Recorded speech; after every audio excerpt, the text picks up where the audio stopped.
وجعل ذلك بلاغا للأنام ورزقا للأنعام وخرق الفجاج في آفاقها وأقام المنار للسالكين على جواد طرقها۔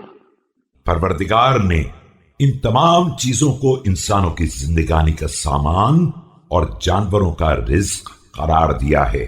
اسی نے زمین کے اطراف میں کشادہ راستے نکالے ہیں اور شاہراہوں پر چلنے والوں کے لیے روشنی کے مینارے نصب کیے ہیں۔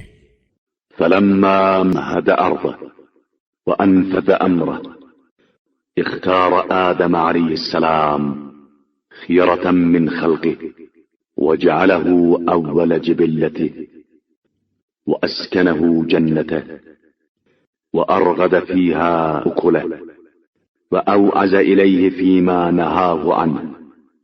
پھر جب زمین کا فرش بچھا لیا اور اپنا کام مکمل کر لیا تو آدم علیہ السلام کو اپنی مخلوقات میں منتخب قرار دے دیا اور انہیں نوع انسانی کی فرد اول بنا کر جنت میں ساکن کر دیا اور ان کے لیے ہر طرح کے کھانے پینے کو آزاد کر دیا اور جس سے منع کرنا تھا اس کا اشارہ بھی دے دیا۔ وأعلمه أن في الإقدام عليه التعرض لمعصيته والمخاطرة بمنزلته فأقدم على ما نهاه عنه موافاة لسابق علمه فأهبطه بعد التوبة ليعمر أرضه بنسله۔